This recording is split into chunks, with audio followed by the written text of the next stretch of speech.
नमस्कार, आदाब। के टीवी में आपका स्वागत है, खुशामदीद है। मैं हूं अशरफ करीम। आज मैं जिस अजीम शख्सियत की बात करने जा रहा हूं, जिस महान व्यक्ति को याद करने जा रहा हूं, उनकी आवाज ही उनकी पहचान थी। उनकी आवाज में वो खनक, वो जादू, वो मिठास, वो कशिश थी कि सुनने वाला मदहोश हो जाया करता था। आज ही के दिन यानी 24 दिसंबर 1924 को उनका जन्म हुआ। महज 55 साल की उम्र में ही उन्होंने इस दुनिया को अलविदा कह दिया। 31 जुलाई 1980 में वो इस दुनिया से रुखसत हुए, लेकिन उनकी आवाज जिंदा है हमारे दिलो दिमाग में। हम आज भी टीवी, टेलीविजन, मोबाइल, कहीं भी आवाज सुनते हैं, यानी उनके नगमे सुनते हैं, उनके गाने सुनते हैं, तो हमारे कदम रुक जाते हैं। हम खुद ब खुद उस तरफ खींचे चले जाते हैं। ये अजीम शख्सियत कोई और नहीं, मोहम्मद रफी साहब। मैं खुद रफी साहब का बहुत बड़ा फैन हूं। मैंने ये मालूम करने की कोशिश की कि 100 साला जश्न क्या मुंबई में कहीं मनाया जा रहा है। तभी मेरे बहुत ही करीबी दोस्त जावेद कमाल साहब, जो खुद भी रफी साहब के बहुत बड़े फैन हैं, उन्होंने कहा कि बिल्कुल मनाया जा रहा है और आप उसमें शामिल हो। एक और पर्सनालिटी जिन्होंने कई मशहूर धारावाहिक प्रोड्यूस किए हैं, जिसके निर्माता रहे हैं, नीम का पेड़ मुझे इस वक्त याद आ रहा है, बहुत ही मशहूर था दूरदर्शन पर। नौमान मलिक साहब उन्होंने प्रेजेंट किया और एक टिकट मुझे भी दिया। फिर क्या था, मैं पहुंच गया इस प्रोग्राम में। रफी साहब का बर्थडे तो खैर नहीं है, उनका 100 साला उनका जो बर्थडे है वो लोग मनाने की कोशिश कर रहे हैं, लेकिन रफी साहब के फैन तो देखिए दुनिया भर में हर जगह मौजूद हैं लोग। हम लोग भी बचपन से उनके गाने सुनते आ रहे हैं। इत्तेफाक से ये मौका आया कि ये इवेंट को सपोर्ट किया जाए या इसके साथ में जुड़ा जाए। तो हमारे दोस्त जावेद भाई से भी हमने डिस्कस किया, तो नहीं है इवेंट को सपोर्ट करना चाहिए। तो वाकई मतलब पहले ही उसमें हमको लगा कि रफी साहब के 100 साल में जरूर जुड़ना चाहिए, क्योंकि 24 को उनकी सेंचुरी है जो 100 साल उनको मनाया जाना है। तो हम लोग को एडिटोरियम की थोड़ी सी दिक्कत थी कि हमको 23 को मिल गया। हम लोग क्यों ना हम इस मौके पर जुटे, हम सब लोग इकट्ठा हुए और मैं अकेला ही चला था जाने में मंजिल, मगर लोग साथ आते गए और कारवां बनता गया प्रोग्राम। उनके चाहने वाले, उनके मद्दाह वहां मौजूद थे। रफ़ी साहब हयात से होते तो 100 साल मुकम्मल कर चुके होते, लेकिन बहुत जल्द चले गए। लेकिन उनकी आवाज़ हमेशा जिंदा रहेगी। आज आप आए हैं, किस तरह से याद करते हैं रफ़ी? मैं इस तरह से याद करता हूँ कि 100 साल हो गए हैं। हिंदुस्तान ने इन 100 सालों में जाने कितने रत्न पैदा कर दिए और उनके जाने के बाद उनको भारत रत्न दिया। तो मेरा ख्याल है इससे मुनासिब वक्त नहीं हो सकता है कि 100 साल पर 100 गाने सुने जाएं और 100 बार इस बात की एक्सपेक्टेशन की जाए कि मोहम्मद रफ़ी साहब को भी भारत रत्न दे दिया जाए स्वर्गवासी होने के बाद। यही आज के दिन की सबसे बड़ी एक्सपेक्टेशन है हमारी। और इस प्रोग्राम का संचालन कर रहे थे मेरे दोस्त, मेरे करीबी, मेरे जानने वाले हुमायूं कबीर साहब, जो खुद भी बहुत ही खूबसूरत आवाज के मालिक हैं और म्यूजिक डायरेक्टर भी हैं, कंपोजर भी हैं।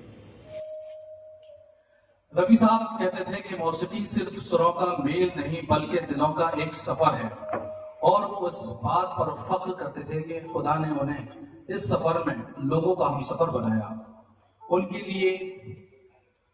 लिए सबसे बड़ी बात थी कि लोग उन्हें अपनी यादों में जिंदा रखें।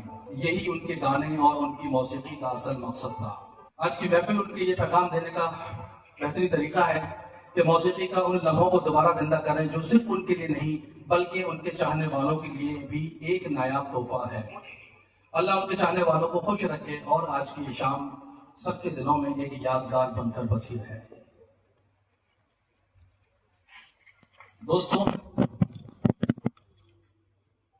आज आप सभी के बीच में हमने एक सीट को रिजर्व रखा है। ये फर्स्ट रो सेंट्रल सीट हमने रिजर्व रखी है और उस तरह से कि जिस तरह से आप लोग आज हमारे बीच मौजूद हैं, ये फीलिंग्स अलग है, एक शाम अलग है। और वहां जो सबसे बड़ा अट्रैक्शन था वो ये कि लोग तो थे ही काफी, और उनके चाहने वाले, उनके मद्दाह वहां मौजूद थे।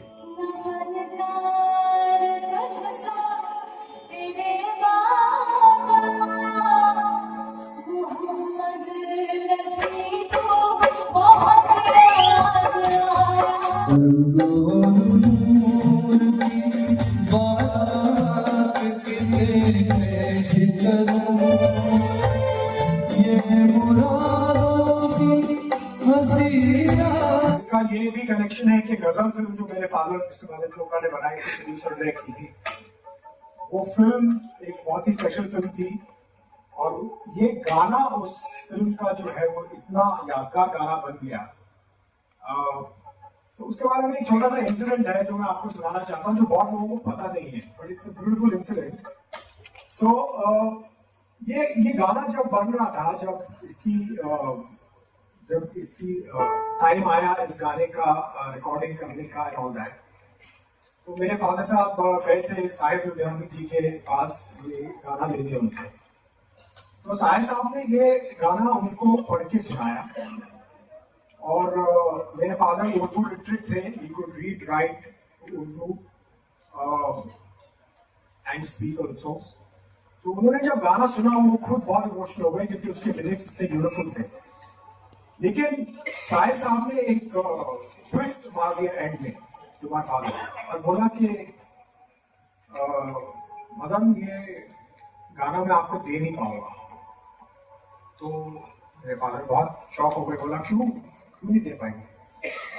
तो बोला ये बहुत मेरे दिल के करीब हो गया है गाना, मेरी जो लाइफ में चल रहा है अभी, ये गाना की सेंटिमेंट्स और मेरे लाइफ में चल रहा है बिल्कुल मिले हुए हैं, और मैंने गाना इतने भाव से लिखा है कि मैं ये गाना बेच नहीं सकता, मैं दे नहीं सकता ये गाना। तो मेरे फादर बहुत डिसअपॉइंट हुए और वो लौटे और रिकॉर्डिंग शेड्यूल की थी उन्होंने। Madan Mohan, the great legend Madan Mohan इसके म्यूजिक डायरेक्टर थे इस फिल्म के। तो वो उनके पास गए और उन्होंने बोला कि आप रिकॉर्डिंग कैंसिल कर दो। तो उन्होंने पूछा क्या हुआ? अभी ये दोनों मदन बैठे हुए हैं, दोनों एक दूसरे को मदन बोल रहे हैं। हाँ, तो बोला कि क्या हुआ? तो उन्होंने बताया कि ऐसी ऐसी बात हुई साहिर साहब के साथ। तो मदन मोहन जी ने बोला कि ये गाना आपको याद है? तो बोला हाँ मुझे याद है। तो उन्होंने सुनाया, and Madan Mohan ji also became very emotional after listening to the song, and both the Madans decided that we will record this song tonight. आज ही हम इसको रिकॉर्ड करेंगे और ये गाना बनाने के बाद हम जाके शायर साहब को ये गाना देंगे, और अगर तभी भी वो ना बोलते तो इस गाने को हम स्क्रैप कर देंगे। ये डिसीजन उन्होंने लिया और ओवरनाइट इस गाने की रिकॉर्डिंग हुई, एंड दे कॉल्ड रफी साहब टू सिंग द सॉन्ग, और वो गाना रिकॉर्ड हुआ। और रफी साहब के पास ये देखिए, एवरीबडी नोज रफी साहब was one of the best persons ever, बहुत ही नेक आदमी थे। तो उन्होंने जब रफी साहब का गाना रिकॉर्डिंग हुआ और मेरे फादर गए रफी साहब के पास, बोला कि आपका चेक मैं दे दूं आपको। तो रफी साहब ने बोला भाई तुम अपना पहला गाना तो अप्रूव कराओ। शाहिर साहब ने तो अभी तक अप्रूवल ही नहीं दिया तुमको, तो मैं तुमसे कैसे पैसे ले लूं? पहले उनसे अप्रूवल लाओ, उसके बाद देखेंगे। तो फिर वो गाना लेके वेंट बैक टू शाहिर साहब, और जब उन्होंने वो गाना सुना तो उन्होंने बोला कि जिस तरह रफी साहब ने इस गाने को गाया है, अगर ये गाना दुनिया के सामने नहीं आता है तो ये बहुत बड़ी बेइंसाफी होगी। साथ ही साथ रफी साहब के साहबजादे, उनके बेटे शाहिद रफी साहब भी इसमें शामिल हुए। अब मैं उस शख्सियत को बुला रहा हूँ, आप समझ गए होंगे, रफ़ी साहब के लख्ते जिगर, उनके सारे बच्चों में सबसे ज़्यादा प्यारे, बिल्कुल रफ़ी साहब के जैसे दिखने वाले, मिजाज वैसा, आदतें वैसी, लुक वैसा, दिल वैसा, जितनी तारीफ की जाए कम है। मैं जब भी उनको मिलता हूँ मुझे ऐसा लगता है कि आज मैं रफ़ी साहब से मिला। आप खुद उनको देखेंगे आपको लगेगा कि जैसे रफ़ी साहब साक्षात आपके सामने हैं। शाहिद रफ़ी साहब, जोरदार तालियों के साथ शाहिद रफ़ी साहब आपके सामने आ रहे हैं।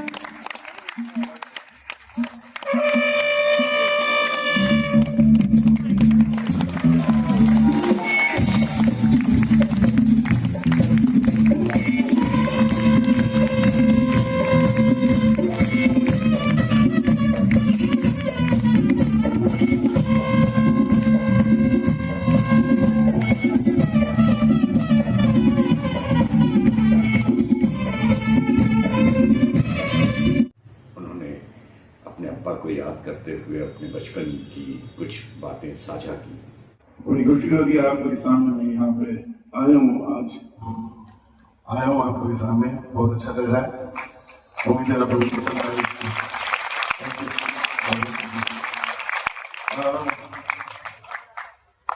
मैं सबसे पहले मैं अंदर था तो मैं सुन रहा था कुछ बातें और सॉरी कुछ गाने और बहुत अच्छा लग रहा था।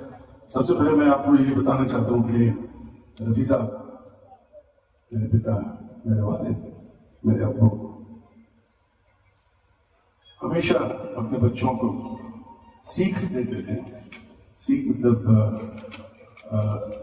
शिक्षक लेसन बताते थे कि बेटा ये करना चाहिए, वो करना चाहिए, ऐसा होता है, वैसा होता है। तो जैसे माँ बाप बच्चों को बताते हैं वैसे ही रफ़ी साहब हम लोग भी बताते थे। उन्होंने एक बहुत अच्छी बात कही जो वाकई में दिल को छू लेती है। बोलते थे कि ये जो रीढ़ की हड्डी होती है इंसान में, बैकबोन जो रीढ़ की हड्डी होती है, उसके बगैर एक इंसान एक जिंदा लाश है। ना वो चल सकता है, ना वो फिर सकता है, ना वो उठ सकता है, कुछ नहीं कर सकता। वो एक जिंदा लाश की तरफ पड़ा रहता है, बगैर ये रीढ़ की हड्डी है, बैकबोन। उसी तरह हम सिंगरों के बैकबोन जो है वो म्यूजिशियंस हैं।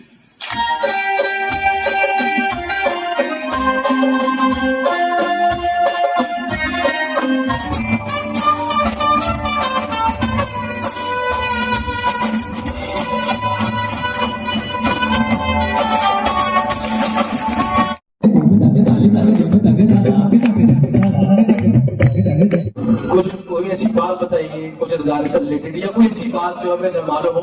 हाँ, एक बात जो मैंने सुनी कि आप किसी कंपटीशन में गए थे, वो बात जरूर बताएं क्योंकि वो मैंने सुनी है जी। कुछ तो शेयर करें हमारे साथ जो हम लोगों को नहीं मालूम है। वो तो बचपन की बात है जी जी बताएं। स्कूल की बात नहीं है, ये बताना जरूरी है।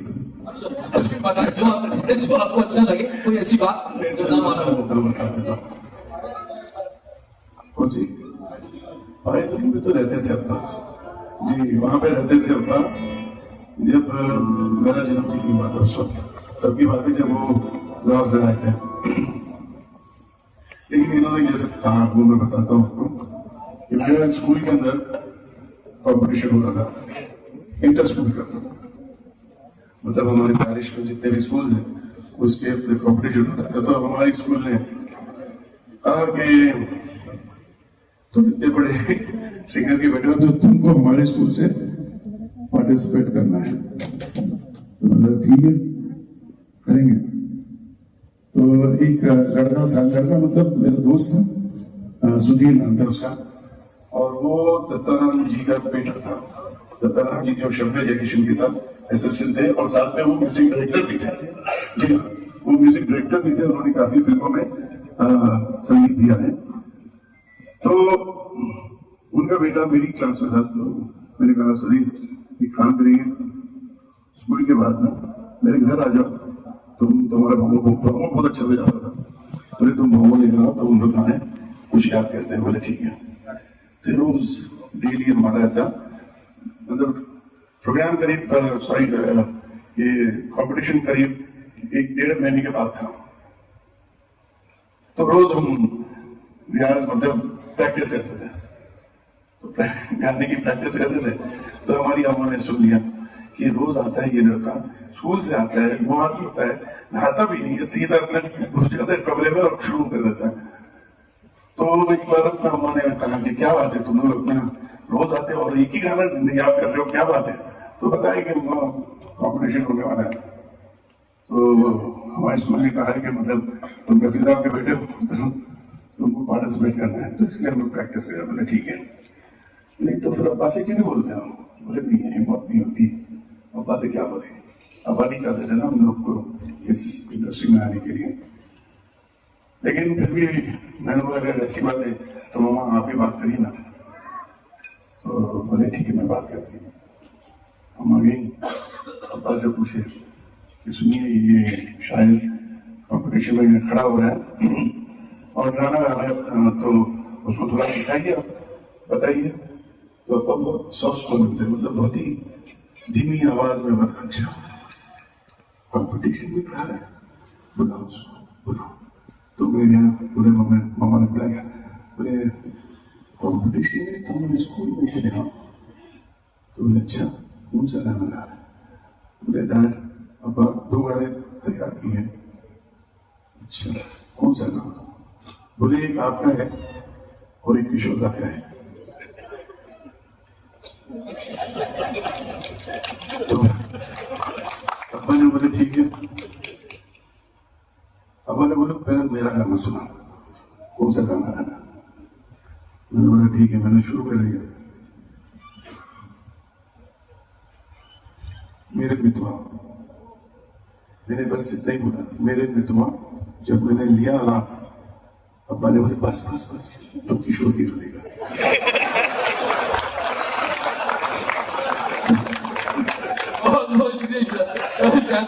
और कुछ ऐसे वाक्य पूछेंगे कि ये चीजें आपको नॉर्मली किताबों में नहीं मिलेंगी, इंटरव्यूज में नहीं मिलेंगी, कि बहुत ही पसंद है। शायद मैंने हमारे साथ शेयर किया, बहुत शुक्रिया। कोई और बात? उसके बाद वही कॉम्पिटिशन जब हुआ, मैंने यशोदा का मेरी बीसी गाया, अनामिका था, उसमें मेरे को सेकंड प्राइज मिला। सेकंड प्राइज मिला। पहला प्राइज एक लड़के को मिला, अच्छा लगा था। उसके बाद दुनिया ने रखवाली गाया, अब्बा का ही गाना गाया, मेरे सामने गाना। और इत्तेफाक की बात यह है क्योंकि मैंने समझा कि जरूर इसमें साजिश है। वजह क्या है? नौशाद साहब वाज द जज, गाना तो इसके लिए उसको फर्स्ट प्राइज मिला। शायद भाई मैंने वैसे तो आपके बारे में बहुत सारी चीजें हम लोग सुनते ही रहते हैं, गानों के बारे में भी सुना है कि अक्सर कौन से गाने आप पसंद करते हैं, सुनते हैं। मैंने ये सुना कि आप गुलाबी आंखें बहुत बहुत पसंद है आपको। उसके पीछे का राज तो नहीं पूछूंगा मैं, लेकिन भाई सुनना चाहेंगे गुलाबी आंखें? हुए जाने तमन्ना किधर जा रही हो, पास आओ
देखिए सर, तो वो जरूर सुनिए। मैं सुना तो दूंगा, लेकिन एक बात बताऊं मैं, मेरा फेवरेट गाना नहीं है वो, वन ऑफ माई फेवरेट, क्योंकि रफी साहब का कोई गाना बता दीजिए मुझे कि ये गाना अच्छा नहीं है। Very good, very good. Rafi साहब का एक गाना बता दीजिए कि ये गाना रफी साहब ने अच्छा नहीं गाया तो मैं मान जाऊंगा, लेकिन हर गाने उनके माशाल्लाह एक से एक, तो कोई बता नहीं सकता कि ये मेरा फेवरेट है। हालांकि मैं एक चीज बताना चाहता हूँ, चलो ठीक है, मैं एक और बात बता दूं, गाना शुरू करने से पहले सुनेंगे आप? पक्का? शुक्रिया शुक्रिया। अब्बा ने अपने मुंह से, अपनी जबान से कभी ये नहीं कहा कि ये गाने मेरे करीब है या तो मेरे पसंदीदा गाने हैं। कभी अपने मुंह से नहीं कहा कि मतलब ये गाना मुझे पसंद, ये गाना मुझे, हजारों गाने गाए माशाल्लाह से, तो उसमें से कैसे इंसान चुन सकता है? वो खुद कहते थे कि हर म्यूजिक डायरेक्टर गाना बनाता है, मेहनत से बनाता है, इतनी मेहनत से बनाता है, हम तो उसको सिर्फ सजाते हैं। ये अब्बा के लफ्ज है, हम तो उसको सिर्फ सजाते हैं। तो वो सजाने के लिए भी हमारे को मेहनत लगती है बेशक, लेकिन जो म्यूजिक बनाता है उसको कितनी मेहनत लगती होगी।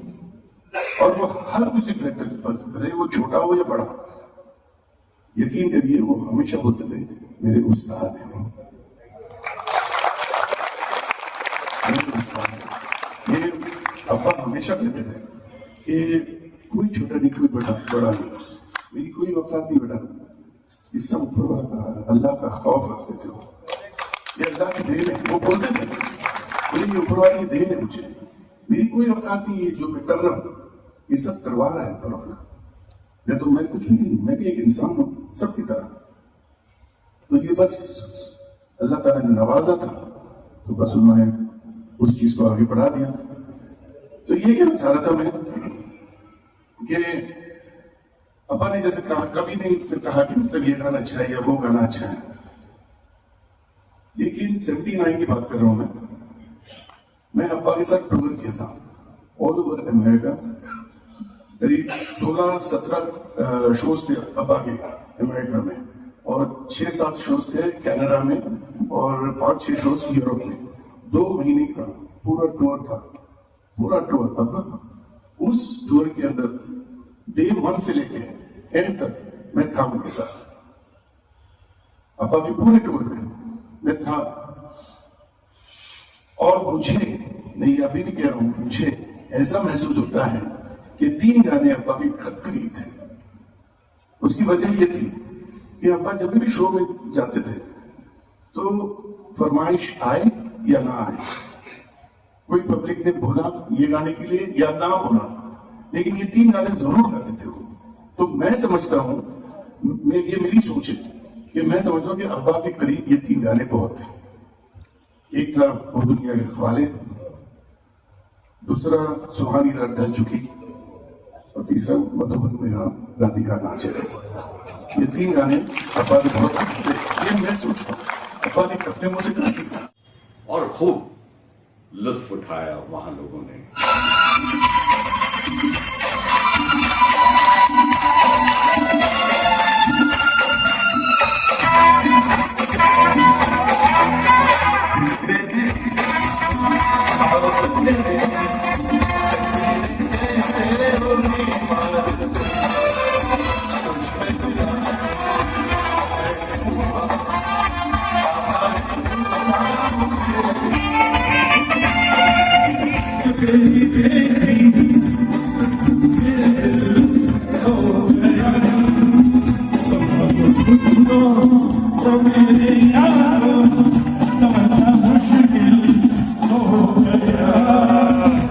खूब याद किया रफी साहब, और मैं ये समझता हूं कि उनके चाहने वाले, उनकी आवाज को पसंद करने वाले दुनिया भर में लाखों करोड़ों की तादाद में, तो उन तक ये पहुंचाने की कोशिश है मेरी। और आपसे गुजारिश है कि आप मेरे इस चैनल को सब्सक्राइब करें, लाइक भी करें, और अपने दोस्तों के साथ शेयर करें।